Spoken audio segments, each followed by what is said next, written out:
Hello everyone, good morning. চলে আসলাম একটা নতুন ভিডিওর সাথে। আরবি লাইফস্টাইলে তোমাদের সবাইকে অনেক স্বাগত। এখন থেকে ভিডিওটা স্টার্ট করছি। এখন বাজে ঘড়ির কাঁটায় সকাল 11:15। আজকে আসলে ব্লগটা স্টার্ট করতে অনেকটা লেট হয়ে গেল। সকাল থেকে একটু অনেকটাই কাজবাজারের মধ্যে ছিলাম। তো তোমাদের দাদাভাই তো বেরিয়ে গেছে অনেকক্ষণ আগেই। তো সকালে টিফিন করে দিয়েছি। সকালে হচ্ছে রুটি আর আলুর তরকারি করেছিলাম, আলুর চচ্চড়ি। টিফিন করা হয়ে গেছে, রান্নার অর্ধেক গুছিয়ে নিয়েছি। তো চলো এখন রান্না করছি। বাজারে গেছিলো তোমাদের দাদাভাই সকালে, চলো দেখতে থাকো। রান্নার অর্ধেকের বেশি তো সব কিছু কমপ্লিট করে নিয়েছি, কাটাকাটি ধোয়াধুয়ি সব কিছুই কমপ্লিট। মাছটা ভাজাও হয়ে গেছে। এখানে দেখো আলুটা ভাজতে দিয়েছি। আজকে ওলকপি আলু দিয়ে মাছের ঝোল হবে, আর হবে বেতো শাক, বেগুন দিয়ে বেতো শাক ভাজা করব, ব্যাস এইটাই হচ্ছে আজকের মেনু। তো সব কিছুই কমপ্লিট করে নিয়েছি। শাক ধোয়াধুয়ি, শুধু শাকটা কাটা মনে হয় বাকি আছে। রান্না করতে করতে এক ফাঁকে শাকটাও কেটে নেব।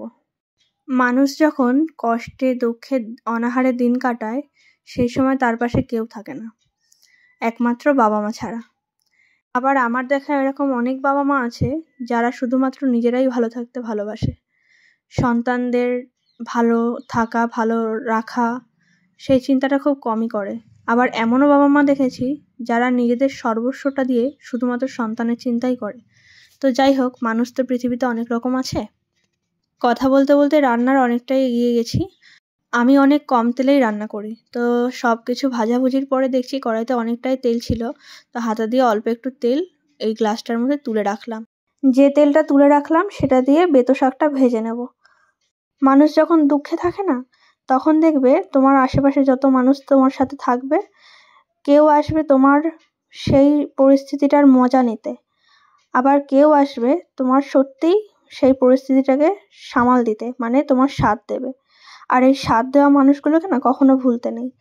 আর এই সময়টাতেই বোঝা যায় যে আসল মানুষ কে, মানে তোমার বন্ধু বান্ধব আত্মীয় স্বজন পরিবার পরিজন সবার মধ্যে থেকে তোমার জন্য কে আছে, সেটাই এই খারাপ সময়টাতেই দেখিয়ে দেয়। আর আমার মনে হয় প্রতিটা মানুষের জীবনেই এই খারাপ সময় আসাটা খুবই প্রয়োজন। কারণ মানুষকে মোটিভেট করতে, মানে তোমার জীবনের চলার পথটাকে আরো ভালোভাবে যাতে চলে সেটার জন্য মানুষের এই খারাপ পরিস্থিতিটা আসাটা খুবই তো প্রয়োজন। খারাপ পরিস্থিতি না আসলে মানুষ উঠে দাঁড়াতে পারে না।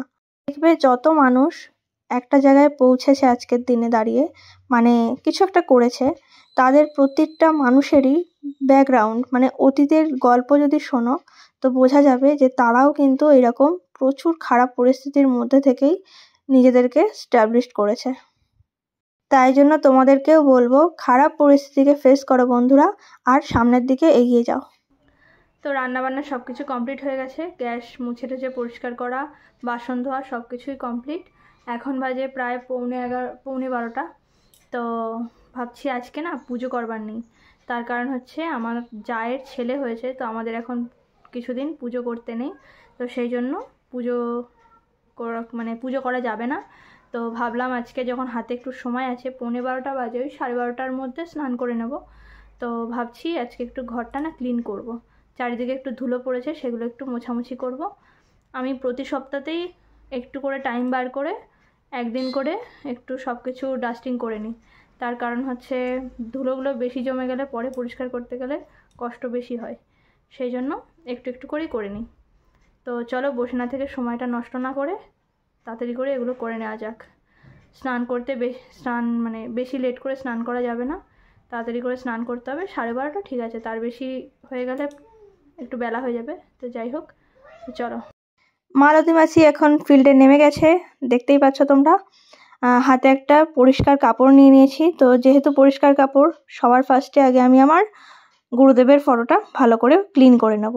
তার কারণ অন্য কিছু মুছলে তো কাপড়টা নোংরা হয়ে যাবে, সেটা দিয়ে আমি ওনাকে পরিষ্কার করব না। সেই জন্য সবার আগে ওনাকে দিয়ে স্টার্ট করলাম। লতি মাসি গো পাচ্ছে বড়ই হাসি গো, এমন মাসি আমি চাই নে, এ মাসে দেব না তো মাইনে। তো গানটা কেমন লাগলো অবশ্যই কমেন্ট করে জানিও তোমাদের। দেখো, প্রতিটা মানুষের জীবনে দুঃখ প্রবলেম টেনশন এগুলো থেকেই থাকে। তো তার মধ্যে থেকেও তো নিজেকে হ্যাপি রাখতে হবে নাকি? আর আমি হ্যাপি থাকতে, হাসি খুশি থাকতে ভীষণ ভালোবাসি। আমার মন খারাপ, ওই যে অনেকের আছে না, একটু কিছু হলেই মুড অফ, এই সেই, আমার বেশিক্ষণ থাকেই না। আমি খুব বেশি হলে 5 মিনিটও থাকতে পারি না ওইরকম মুখ গোমড়া ফোমড়া করে থাকতে। তো যাই হোক, আমার যখন মানে মনে হয় যে আমার মন খারাপ লাগছে বা কিছু, আমি গান শুনি, আমি নিজেকে কোনো কাজের সাথে ব্যস্ত করে নিই, এইভাবে নিজেকে মোটিভেট করে নিই। তো এই হচ্ছে ব্যাপার। তো তোমরাও কি কি করো আমাকে কমেন্ট করে জানিও তো। তোমাদের যখন মন খারাপ হয়, তোমাদের যখন টেনশন হয় কোনো কিছু নিয়ে, তো তোমরা নিজেদেরকে সেই জায়গাটা থেকে বার করো কিভাবে, আমাকে একটু কমেন্ট করে জানিও। মন ভালো করার আর একটা ছোট্ট টিপস বলি, সেটা হচ্ছে গল্পের বই পড়া। আমার বই পড়তে কিন্তু ভীষণ ভালো লাগে, সেটা অবশ্যই গল্পের বই বা হচ্ছে তোমার কোনো ডিটেকটিভ বই, এগুলো হচ্ছে পড়তে আমার ভীষণ ভালো লাগে। কিন্তু এখন জানো তো, বিয়ের পরে সেই বই পড়ার ব্যাপারটা না অনেকটাই কমে গেছে। সময় পেলে কখনো কখনো হয়, কিন্তু আগের মতো অতটা হয় না। একার সংসার, বুঝতেই পারছো, সমস্তটাই নিজে হাতে করতে হয়। কোনো দিন তো নিজের একটু রেস্টেরও টাইম পাওয়া যায় না। তো যাই হোক, সংসার সামলিয়ে প্লাস ভিডিও এডিটিং করা, ভিডিও শ্যুট করা, সমস্তটা করে আর সময় হয়ে ওঠে না। কাজ করতে করতে অনেকটা বেলা হয়ে গেছে, এখন প্রায় 2টোর বেশি বাজে। তো চলো, লেট করে খেলে আবার অসুবিধা হবে, তাড়াতাড়ি করে খাওয়া দাওয়া করে নেওয়া যাক। আসলে কাজটা আজকে অনেকটাই ছিল, হাত দিলে যা হয়, হাত পড়ে গেছে, লেট হচ্ছে, হোক অল্প করেই নিই। যাই হোক, তো কাজগুলো কমপ্লিট করে নিয়ে স্নান করেই চলে এসেছি। আর দেখো, এখানে খাবার দাবার রেডি করে নিয়েছি, এখন জাস্ট বসবো খেতে। তো চলো, ফোনটাতেও চার্জ শেষ হয়ে গেছিলো, ফোনটা আবার চার্জে দিলাম তারপরে। তো চলো ভাতটা বেড়ে নিই আগে। তো এই হচ্ছে বেতো শাক ভাজা বেগুন দিয়ে, আর হচ্ছে মাছের ঝোল। তোমরা জানো প্রতিদিনই তোমাদের দাদাভাই স্নান করতে যায়, আর আমি এদিকে খাওয়া দাওয়ার প্রিপারেশান নিই। তো এখন সন্ধে হয়ে গেছে, আজকে তো সন্ধ্যের দেওয়া যাবে না, কালকে থেকে সব কিছু হবে। কালকে নখ ছুঁয়ে কাপড় জামা কাচাকুচির ব্যাপার আছে, কাল অনেক চাপ আছে। দুপুরবেলা একটু রেস্ট নিচ্ছিলাম, নিয়ে এখন একটু দেখি সন্ধ্যের কিছু টিফিন করবো। তোমাদের দাদাভাই চলে গেছে। তো চলো, ভিডিওটাও আজকে এখানেই শেষ করছি, দেখা হবে অন্য কোনো ভিডিওতে। ততক্ষণ তোমরা সবাই সুস্থ থেকো, ভালো থেকো, সাবধানে থেকো। তো চলো, আজকের মতো টাটা। আর পুরো ভিডিওটা কেমন লাগলো অবশ্যই কমেন্ট করে জানিও। যদি ভালো লেগে থাকে তাহলে like, comment, share and subscribe করে দিও চ্যানেলটাকে। তো চলো, আজকের মতো টাটা, বাই বাই।